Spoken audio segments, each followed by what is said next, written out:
Renungan Pagi Maranatha oleh Ellen G. White, 22 Mei 2026. Mari kita berdoa. Bapa kami yang di sorga, Allah pencipta langit dan bumi, laut dan segala isinya, Allah yang maha besar, maha kuasa, sumber segalanya, yang kami sembah selalu melalui anak-Mu yang tunggal, Yesus Kristus. Terpujilah Yesus, anak Allah yang maha tinggi, yang adalah satu-satunya jalan dan kebenaran dan hidup bagi kami. Pada pagi hari ini kami bersyukur boleh bangun dan berbakti, dan sebagaimana membaca dan mendengarkan nasihat firman-Mu, kiranya ini menjadi pertobatan bagi kami semua, agar bersedia untuk menyambut Yesus datang karena waktunya tidak lama. Beserta kami sepanjang perbaktian ini, kehendak-Mu yang jadi, ampun kami akan dosa dan salah, karena kami berdoa hanya dalam nama anak Allah yang tunggal, Yesus Kristus, yang adalah Tuhan dan Juru Selamat kami. Amin. Renungan pagi hari ini akan dibacakan oleh adik Revaldo Banteng. Kepada adik Aldo, kami persilahkan. Selamat pagi untuk kita semua. Bacaan renungan pagi kita pada hari ini, Jumat tanggal 22 Mei tahun 2026 berjudul Tanda di Langit. Ayat tema terdapat dalam Yoel 2:31. Matahari akan berubah menjadi gelap gulita, dan bulan menjadi darah sebelum datangnya hari Tuhan yang hebat dan dahsyat itu.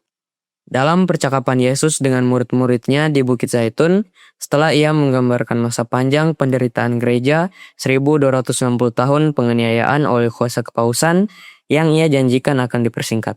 Yesus menyebutkan peristiwa-peristiwa tertentu yang mendahului kedatangannya, serta menetapkan waktu kapan tanda pertama itu akan terlihat. Segera, sesudah siksaan pada masa itu, matahari akan menjadi gelap dan bulan tidak bercahaya. Masa 1260 hari atau tahun berakhir pada 1798. Seperempat abad sebelumnya, penganiayaan hampir sepenuhnya berhenti. Setelah masa itu, sesuai perkataan Kristus, matahari akan menjadi gelap. Nubuatan ini digenapi pada 19 Mei 1780. Nyaris, jika tidak sepenuhnya, berdiri sendiri sebagai fenomena paling misterius dan hingga kini belum terjelaskan dari jenisnya.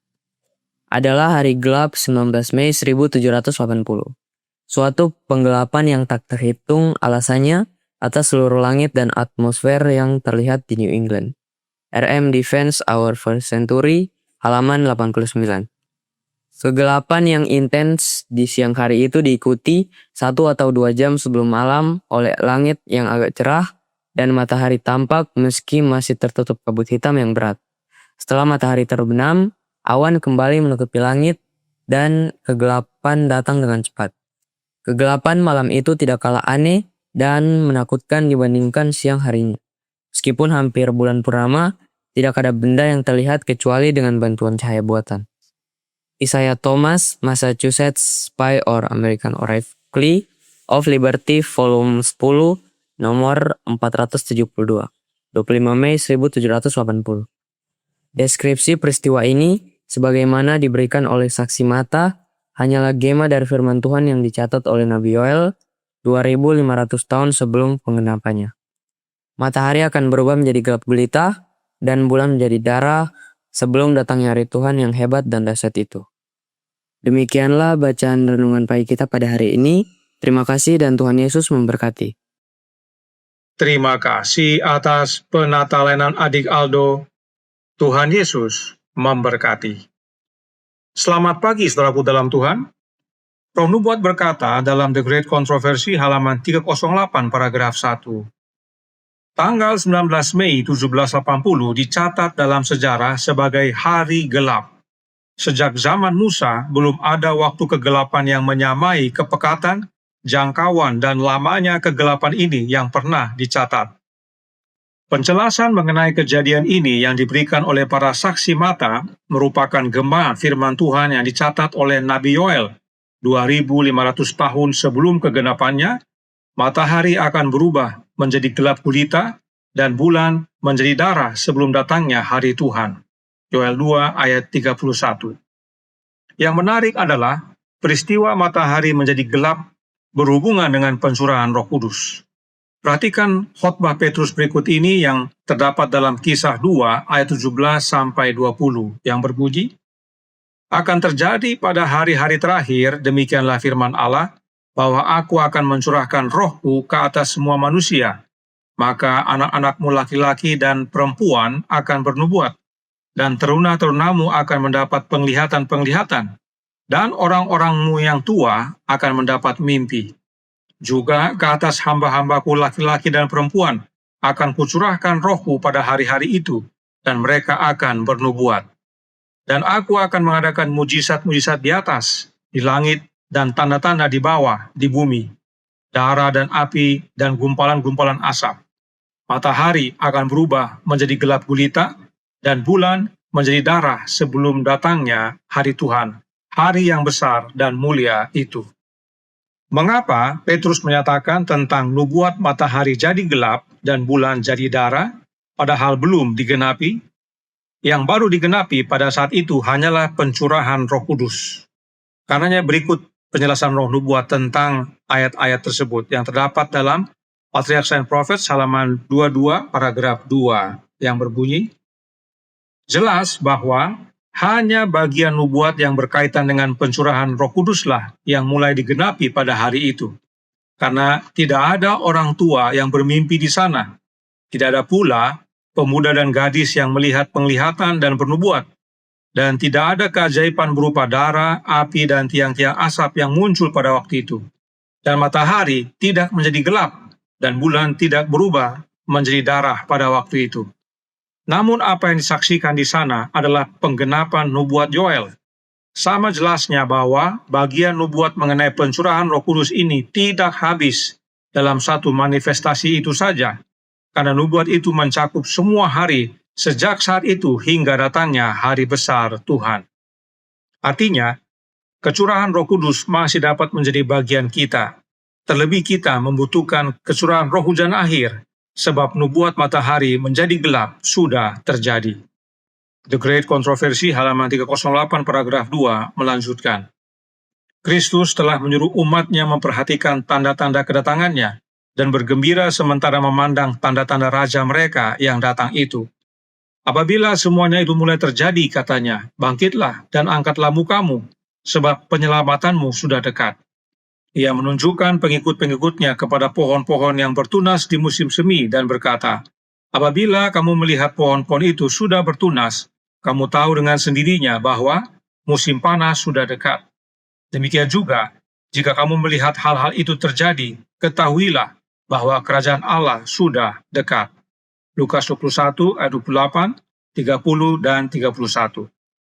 Matahari menjadi gelap dan bulan menjadi seperti darah sudah terjadi. Artinya, itu adalah tanda bahwa kedatangan Kristus sudah semakin dekat. Dan pekabaran ini penting diberitakan kepada banyak orang. Sebab Roh Nubuat berkata dalam buku yang sama, halaman 309 paragraf 1. Akan tetapi, oleh karena roh kerendahan hati dan penyerahan di gereja telah digantikan oleh kesombongan dan formalisme, kasih kepada Kristus dan iman kepada kedatangannya telah menjadi dingin.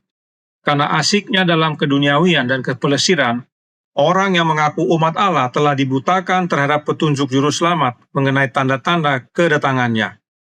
Doktrin mengenai kedatangan Kristus kedua kali telah diabaikan, dan ayat-ayat Alkitab yang berhubungan dengan itu dikaburkan oleh salah tafsir, sampai akhirnya diremehkan dan dilupakan. Dan kondisi ini sudah diramalkan oleh Yesus dalam Roh Nubuat, di mana dikatakan dalam buku yang sama dalam halaman 309 paragraf 2. Pada waktu juru selamat menunjukkan kepada pengikut-pengikutnya tanda-tanda kedatangannya, ia meramalkan kemurtadan yang terjadi sebelum kedatangannya yang kedua kali itu. Akan terjadi seperti pada waktu zaman Nuh, kegiatan dan hiruk-pikuk urusan duniawi dan mencari kepelesiran, membeli, menjual, menanam, membangun, kawin-mawin, dengan melupakan Tuhan Allah dan kehidupan di masa yang akan datang. Oleh sebab itu, manusia perlu dibangunkan supaya sadar adanya bahaya. Mereka harus dibangunkan supaya bersedia menghadapi kejadian-kejadian penting yang berhubungan dengan tertutupnya masa percobaan atau tertutupnya pintu kasihan. Karenanya kebutuhan terbesar kita adalah kecurahan roh. Itulah yang Petrus kabarkan, bahwa kecurahan Roh Kudus itu tidak hanya berlaku di zamannya, namun hingga di zaman di mana tanda-tanda zaman digenapi, bahkan sampai sekarang, jauh setelah tanda-tanda yang dinubuatkan telah terjadi. Roh Nubuat berkata dalam Patriarchs and Prophets halaman 23 paragraf 1. Pada hari Pentakosta, para murid diberi kuasa dari atas, tetapi janji Kristus ini, seperti halnya nubuat Yoel, tidak terbatas pada peristiwa itu saja. Sebab ia, yaitu Yesus, memberikan janji yang sama dalam bentuk lain dengan meyakinkan mereka bahwa ia akan selalu bersama mereka, bahkan sampai akhir zaman. Matius 28 ayat 20. Markus memberitahu kita dalam arti dan cara apa Tuhan akan bersama mereka. Ia berkata, mereka pun pergilah memberitakan Injil ke segala penjuru, dan Tuhan turut bekerja dan meneguhkan firman itu dengan tanda-tanda yang menyertainya. Markus 16 ayat 20. Roh Kudus yang Yesus janjikan adalah kehadirannya Yesus itu sendiri. Sebab Yesus berjanji untuk menyertai kita sampai kepada akhir zaman. Sebagaimana Yesus menyertai para murid sejak hari Pentakosta, penyertaan yang sama menjadi bagian kita. Inilah kebutuhan kita yang terbesar di penghujung zaman akhir ini. Meski matahari yang menjadi gelap sudah terang kembali, namun dunia di mana kita tinggal adalah dunia yang gelap.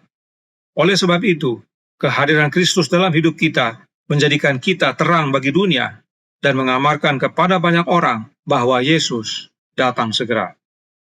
Tuhan memberkati, saya bawa dalam nama Yesus. Amin. Mari kita berdoa. Bapa kami yang di sorga, Allah pencipta langit dan bumi, laut dan segala isinya, Allah yang maha besar, maha kuasa, sumber segalanya, yang kami sembah selalu melalui anak-Mu yang tunggal, Yesus Kristus.